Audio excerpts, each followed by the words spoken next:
si la France, si la CEDEAO, si Bazoum sont devenus très impopulaires en Afrique, la raison est simple. La jeunesse africaine n'accepte plus qu'on la traite comme une malpropre, alors que c'est elles qui fournissent tout ce que l'Europe a aujourd'hui. Ce sont nos terres qui donnent le travail aux Européens.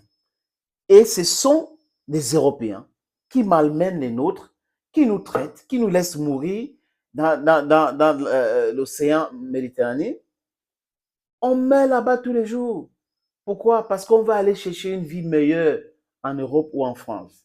Et c'est cette même France-là, avec son arrogance, qui ne paye pas les impôts dans les pays africains. Et par contre, les Africains qui sont dans leur pays payent les impôts là-bas. Deux poids, deux mesures. C'est même pas deux poids, deux mesures, c'est l'escroquerie, c'est le banditisme. Les accords fiscaux, les privilèges fiscaux. Bon sang.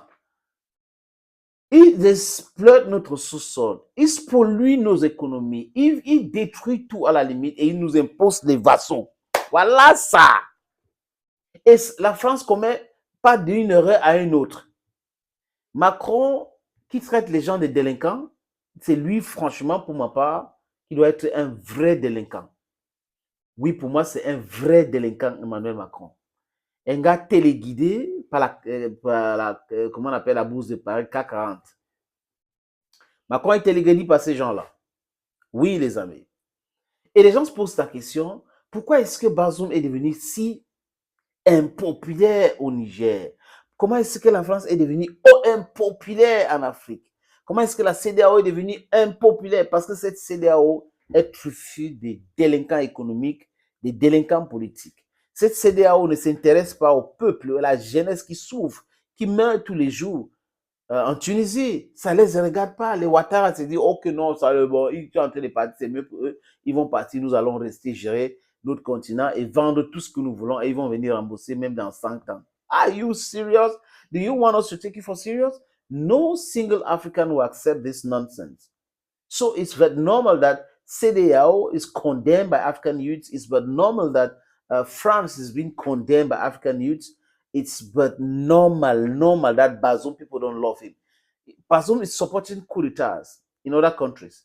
And Bazoum is talking about legality in his own country. If it's his country, for sure. That's terrible, dear friends. Je vous suggère donc, les amis, d'écouter ceci pour mieux comprendre. C'est la chaîne de propagande qui nous a envoyé ces images-là. On va regarder calmement pour mieux comprendre qui est Bazoum et comment il fait, comment la France fonctionne, comment. C'est très important. Et pourquoi ils sont impopulaires? Les réponses sont dans cette petite audio que vous allez écouter maintenant. Impopularité de la CEDEAO, impopularité de la France. On a vu que la rue de Niamey était assez anti-française. Et on a l'impression impopularité du président Bazoum lui-même. Il a été élu, certes, on n'a pas vu de manifestation pour le soutenir, et au contraire, beaucoup dénoncent une corruption présumée ou réelle. Ça je n'en sais rien. En tout cas, il n'y a aucune mobilisation populaire pour que le président Bazoum reste au pouvoir. Alors, il y a plusieurs éléments qui expliquent ça.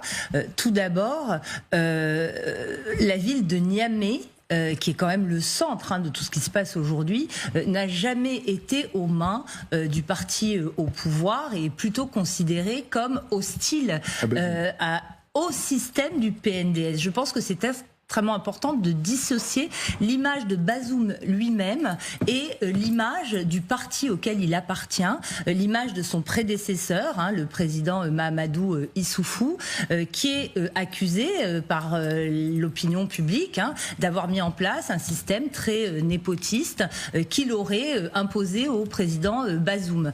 Donc, en effet, il est aussi difficile, lorsqu'il y a une junte qui tient les armes, de juger de la mobilisation populaire, mais on sait que dans les régions où ce fameux parti, le PNDS, est beaucoup plus fort, notamment celle de Tawa, il y a eu des mobilisations en sa faveur. Un autre élément qui est extrêmement important par rapport à cette question de l'opinion publique, elle joue bien entendu au Niger, mais elle va jouer dans les États interventionnistes. Eux-mêmes ont un calcul à faire, parce que effectivement, cette impopularité de la CEDEAO qui vient du fait qu'elle est considérée depuis des années comme ayant trahi sa vocation, comme comme ayant trahi les principes sur lesquels elle s'appuie, notamment en validant les coups d'État constitutionnels perpétrés par des civils en Côte d'Ivoire, en Guinée principalement, ces opinions publiques peuvent aussi se retourner contre les États qui engageront les forces armées en leur nom. Donc ça, c'est un risque aussi au niveau régional qu'il faut prendre en considération. Vous avez compris, les amis? Bon, est-ce qu'il faut ajouter quelque chose? Non, c'est clair. Moi, je vous connais comme des gens très intelligents. Vous avez compris. Ils savent eux-mêmes qu'ils sont impopulaires chez nous. Ils savent. Ils voient les réseaux sociaux. Quand eux-mêmes ils postent quelque chose, la haine souvent, les critiques constructives souvent, ça les dépasse. Parfois sur les chaînes, quand ils postent quelque chose, parce que les chaînes ont la page Facebook aujourd'hui, et pas les occidentaux, les médias mensonges. Quand ils postent quelque chose sur les réseaux sociaux, oh là là là là là là, c'est le Cameroun qui revient, c'est le Mali, c'est ceci, même que le Cameroun a, bon, est géré par des gens vraiment que moi-même je ne comprends pas grand chose dans cette histoire, mais il y a des choses que le Cameroun ne fait pas. Mais la jeunesse doit obliger tous ces soi-disant chefs d'État à comprendre que le mouvement a pris corps. Donc, du coup, ne rigolez pas avec nous. Ne venez pas mal. La jeunesse africaine ne vous demande rien. On vous demande la respectabilité. Nous vous demandons de nous libérer de vos intérêts bidons parce que nous voulons la liberté vraie de notre continent, de nos peuples. C'est de ça qu'il est question. Bye bye for now, dear friends.